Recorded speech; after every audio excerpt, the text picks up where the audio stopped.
Δυστυχώς, πολλοί πόλεμοι της αρχαιότητος είναι σχεδόν άγνωστοι στο ευρύ κοινό. Για ένα από αυτούς τους πολέμους θα μιλήσουμε στο παρόν βίντεο.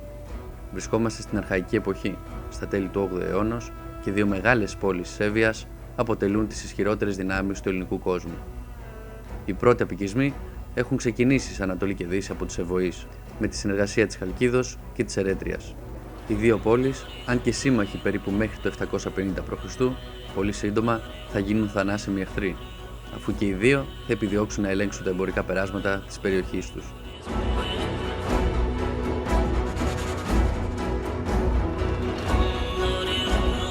Η Εύβοια είναι ένα μακρόστενο νησί κατά μήκος των ακτών της Βιωτίας στα βόρεια και της Αττικής στα νότια.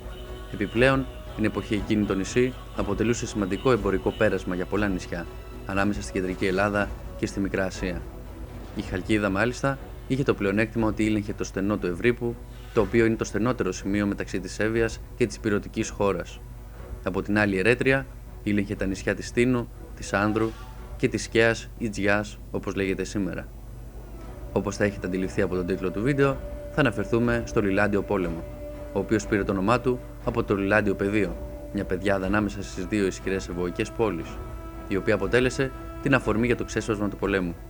Οι αρχαίες πηγές δεν μας λένε τίποτα για το πότε έγινε η σύγκρουση, ούτε πόσα χρόνια κράτησε, έστω το ποιος νίκησε. Παρ' όλα αυτά, οι αρχαιολόγοι και οι ιστορικοί θεωρούν ότι ο πόλεμος ξεκίνησε περίπου το 710 π.Χ. και τελείωσε περίπου 60 χρόνια μετά, το 650. Ο πόλεμος της Εύβοιας θα χαρακτηριστεί από τον Θουκυδίδη ως ο πρώτος Πελοποννησιακός πόλεμος. Θα αναφέρει χαρακτηριστικά. Ο πόλεμος μεταξύ Χαλκίδας και Ερέτριας ανήκει στους πολέμους κατά τους οποίους οι περισσότερες πόλεις κράτη της υπόλοιπης Ελλάδος χωρίστηκαν σε συμμαχίες με τη μία ή την άλλη πλευρά. Έτσι γίνεται ξεκάθαρο ότι δεν μιλάμε για μια απλή σύγκρουση, αλλά για έναν πόλεμο που θα οδηγήσει σε μεγάλες γεωπολιτικές αλλαγές στον ελληνικό κόσμο.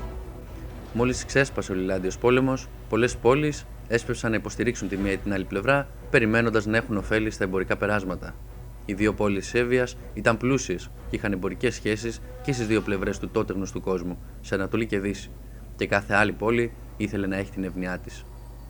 Οι ιστορικοί πιστεύουν ότι με την πλευρά της Ερέτριας τάχθηκαν η Μίλητος, η Αίγινα, η Χίος, τα Μέγαρα, η Μεσσηνία και το Άργος, ενώ με τη Χαλκίδα πιθανότατα συμμάχησαν η Σάμος, η Θεσσαλία, η Ερυθρές, ελληνική αποικία της Ιωνίας, η Κόρινθος και η Σπάρτη. Σε αυτό το σημείο, να σημειώσουμε ότι οι Ευωείς ήταν ιωνικό φύλο και οι πόλεις που συμμετείχαν κυρίως στον πόλεμο ήταν επίσης ιωνικές. Η Χαλκίδα και η Ερέτρια εκείνη την εποχή βρισκόντουσαν σε πολιτική ένωση με την Αθήνα, επίσης ιωνική πόλη. Ένα πολύ ιδιαίτερο στοιχείο του εν λόγω πολέμου ήταν επίσης ότι υπήρχαν κανόνες. Για παράδειγμα, είχε απαγορευτεί η χρήση εκκιβόλων όπλων, δηλαδή τόξων, ακόντιων, ακόμη και σφεντώνες, καθώς η εξαποστάσεως επίθεση με ρήψη αντικειμένου θεωρούταν άνανδρη τακτική μάχης και για ερασιτέχνες.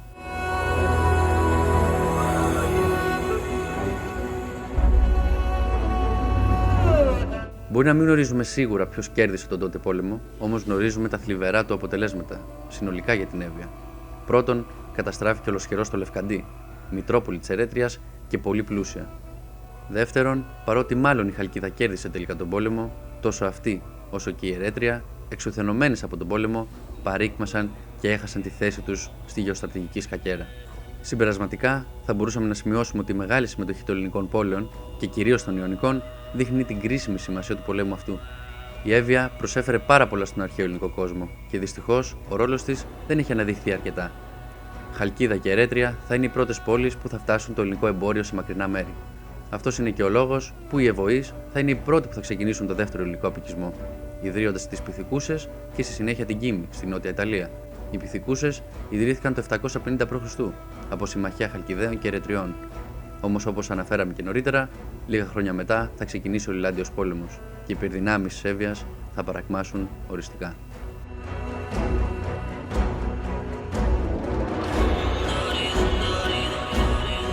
Αν σας άρεσε το βίντεο, κάντε like και γίνετε συνδρομητές, ενώ μπορείτε να μπείτε και στην ιστοσελίδα μας kognoskoteam.gr.